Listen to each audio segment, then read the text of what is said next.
pessoa que vive a área da psicologia jurídica. Deixa eu fazer uma pergunta.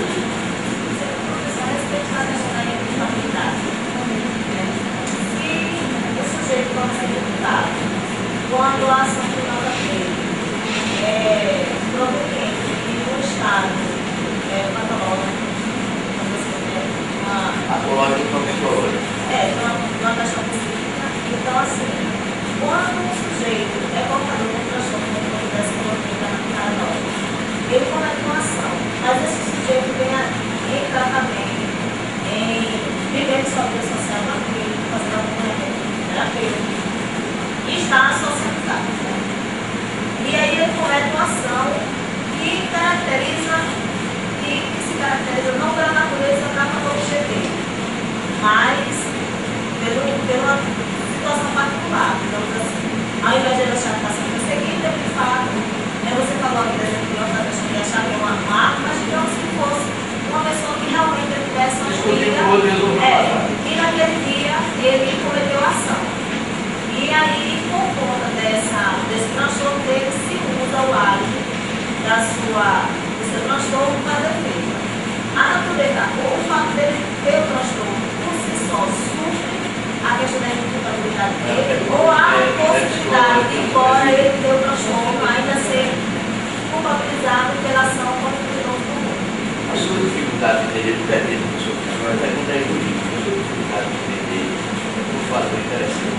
O legislador do direito não olha para a patologia, estabelece a patologia como base de julgamento. O que é que se estabelece? O que é importante para a gente do direito? Isso vai ser importante para vocês, em laudo. Para a gente do direito é importante que se tenha consciência de autodeterminação na hora do ato.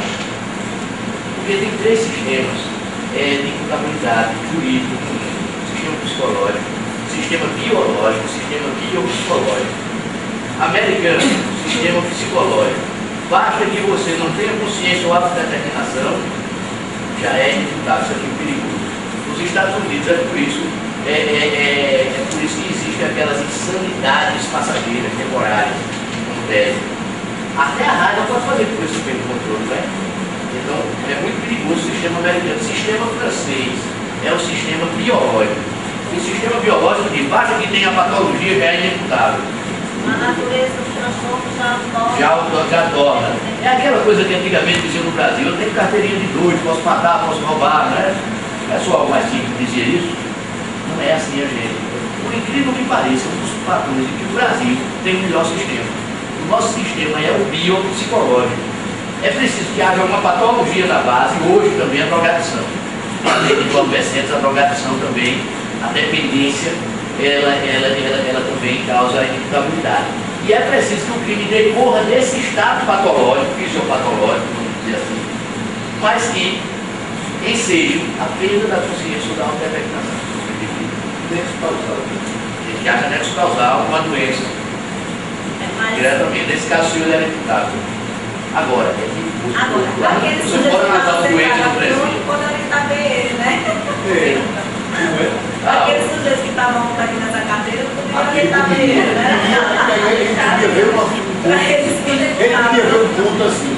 Se o cara Ele era Não, era um advogado social. Ele ia trair o seu lado. Tá aqui. Veja só pergunta. Se o indivíduo já tiver se o cara já tiver se diagnosticado e tido tratamento para transtorno paranoico, paranoia é psicose. Ele está no caminho de ser imputabilizado. Isso é o nexo causal entre o ato cometido e a patologia. um advogado lá. E uma e lá tem uma argumentação. Essa psicose, como outras, ou qualquer outro transtorno, pela sua própria natureza, já não toma imputável, não. Em tese é uma possibilidade mínima. O que a gente pergunta é se, em decorrência dela, ele perder a consciência do ato, do autodeterminação. É o que serve pra gente, só. É aquela história. Uma vez se você é doido ou não é doido, vulgarmente falando. Então você teve consciência, você teve consciência do ato da prática, você viu a responsabilidade que você fez, pronto. Mas se você tiver um esquizofrênico, por exemplo, sido internado dessa psicólogo esquizofrênico, em tese, você já tem um caminho andado. E se tiver um advogado bom, não precisa nem ter isso. Eu tenho outro fator. Meu Augusto. A gente diz assim, o melhor sistema é o nosso. Mas vamos ao exemplo que você deu. O esquizofrênico comete um crime que não tem nada a ver com a patologia dele, consciente e autodeterminado. Então, presídio, pena. Será que a patologia dele não vai perder o controle num sistema altamente criminógeno? É outro problema, porque ele deveria ter uma prisão em separado, um acompanhamento psiquiátrico. E ainda tem outro, como advogado do diabo. Os psiquiatras modernos dizem que mesmo no estado, nos períodos de intervalo interlúdio, o indivíduo tem a consciência reduzida. Mas o esquizofrênico, e aí? Essa consciência reduzida não geraria, independente de ter relação direta com o ato, uma semi-imputabilidade muito grande? Até porque a esquizofrenia altera juízo e desorganiza o pensamento. Então é alguém que a qualquer momento pode pensar de um jeito, sentir outro e agir de outro jeito. Então essa pessoa... Não, esse exemplo de esquizofrenia, que é a doença mais simulada, é a doença que é mais inimputabilizada. Independente de ter uma ligação com um surdo, mas essa pessoa, ele está dizendo, que essa pessoa que é esquizofrênica, ela não poderia ir para um sistema central. Como vai ter a consciência reduzida? Não sei, aí pronto, aí agora eu vou ver outra situação. Embora ele seja, o crime dele seja caracterizado não como uma decorrência do transtorno da psicose, mas pegar um sujeito desse, não é um sujeito que deveria estar junto às outras pessoas. Tornar ele imputado é colocar ele no presídio comum. E é destruir. Mas é isso que eu sei dizer? Não, eu estou dizendo assim, aí, mas ali, o que é que ele tem para protegê-lo legalmente nessa situação? Embora ele seja imputado, ele tem condição de conseguir. É o que aconteceu com a psicóloga que falou que tem 7 pessoas esquizofrênicas e esquizofrênicas. Aí a pergunta é: o que o psicólogo pode fazer? Nada. E o professor Franco já deu a solução, ele falou. A ala psiquiátrica de presídio. Existe um manicômio para o doente mental que agir de acordo com o seu crime, que é inimputável. E existe aquele que se torna inimputável, mas não em relação ao crime dele, o que fizer depois, que desenvolve a esquizofrenia carcerária. Mas esse cara não era inimputável no crime. A ala psiquiátrica do presídio. Tem enfermaria, tem. Os presos hoje aqui em Alagoas, isso é uma realidade, são tratados com Tilenol. Qualquer doença que eles têm é Tilenol, a enfermaria daqui. Eles têm terror de ir para a enfermaria, porque a enfermaria é pior que a ala de arquivo, os presídios aqui de Maceió. Porque o sistema é o seguinte: para eles não simularem doença, aí botam enfermarias terríveis. É para o cara não querer ir para a enfermaria. Estou preso agora doente, e fui dizer ao pai dele: vou falar com a administração para passar ele para a enfermaria. Não, doutor. Ele disse que prefere correr na cela do que ir para a enfermaria. Então usam uma política do terror. Como é que você quer socializar um cara desse? Se o cara desse for esquizofrênico, vai sujar lá dentro de novo. Não tem jeito. Se não for, desenvolve pelo menos uma psicose aguda. Né? Decorrente pós-traumática, né? E ainda tem outro agravante, né? A exemplo que os psicopatas utilizam os outros presos como massa de manobra. Nesses casos, eles também acabam sendo massa de manobra para os realmente culpados, entendeu? Lá dentro. Nas grandes rebeliões, enfim. Com certeza, porque eles se tornam os grandes líderes. E há um fator muito importante que eu tinha escolhido aqui, que é a questão do juiz perito por excelência. O professor Franco falou em se aceitar mais uma perícia do psiquiatra. Mas há um outro detalhe tão grave quanto: se estabelece que um técnico jurídico, como nós, técnicos jurídicos, que fez um concurso para juiz de direito, onde sequer caiu criminologia, psicologia jurídica nem se fala desse concurso, que se tiver uma memória decorativa boa é aprovado, não precisa ser inteligente, não precisa ser competente, basta decorar bem. Decorou toda a doutrina dos Kelsen da vida, é juiz de direito. Às vezes criança, às vezes sem vivência, às vezes sem experiência. Eu digo muito, o ato de bem julgar é muito mais um ato de experiência de vida do que o saber direito. Os bons juízes são os que têm mais experiência de vida. Quem já sofreu, quem já viveu situações muito melhor. Então veja bem, aí você chega, sacode um cara lá dentro, Raimundo Palmeira, novinho, recém-formado, os hormônios em ebulição, vou fazer o que for mais bonito para as garotas me adorarem, lerem no jornal, eu sou branco, quente, não é? Aí vou lá, tome decisão precipitada, sou o perito dos peritos. Professor Mário, o professor Mário se equipara o que tem de melhor, um criminalista do país, não é em Alagoas não. Você sabe que eu sou fã de carteirinha do trabalho pericial dele.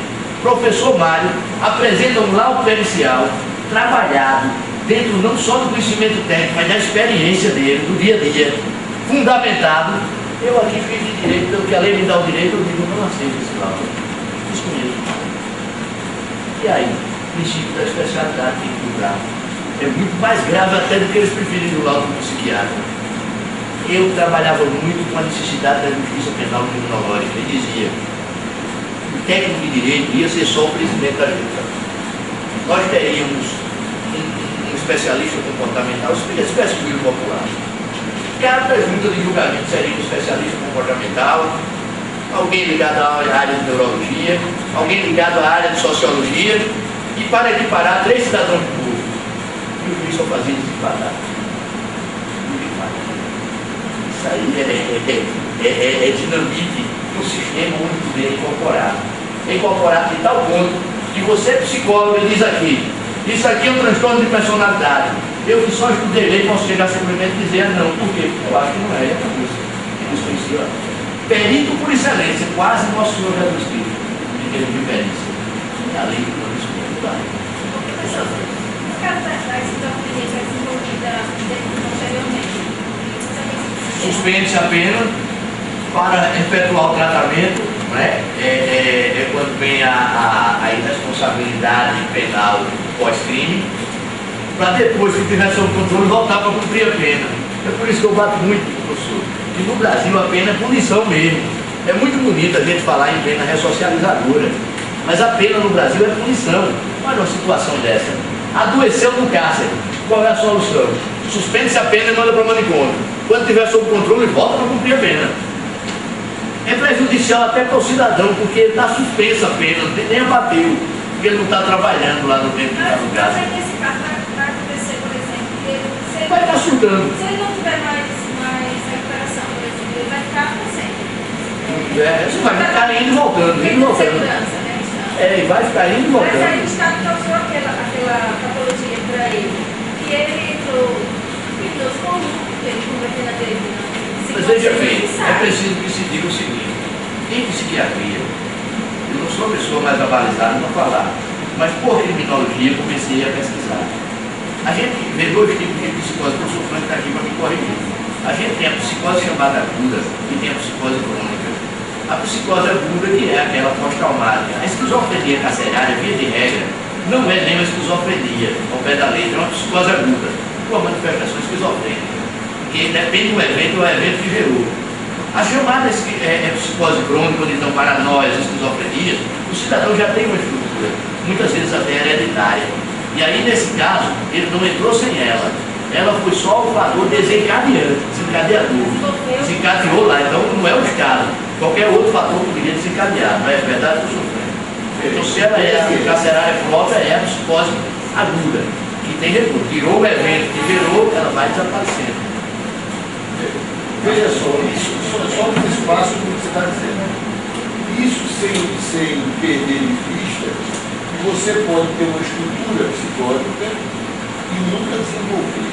Então, se você vai para o sistema penal e você desenvolve a esquizofrenia, é porque você tem uma estrutura psicótica e essa estrutura psicótica, através do processo expressivo e a agressividade que você desenvolveu lá dentro. Porque nem todo mundo vai enlouquecer lá dentro. Ele vai suicidar, literalmente.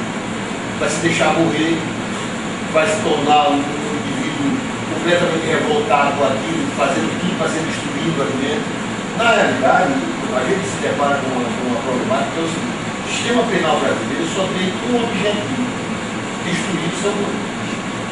Ele usou o termo punir, eu uso o termo destruir. Não existe outro. Quem cair nesse vai ser destruído.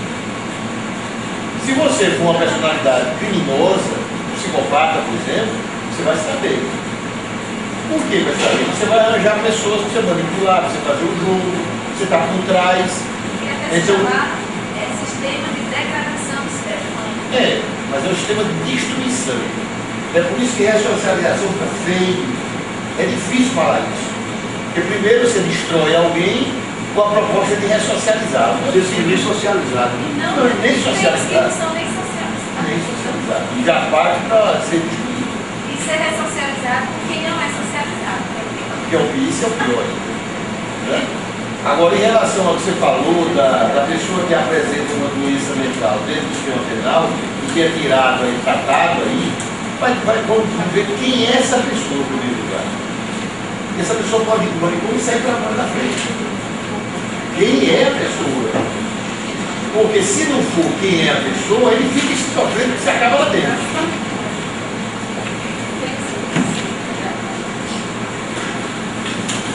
Vamos dar um intervalo, Intervalo. Na volta a gente fecha uma politicopatia. Por isso, esse é o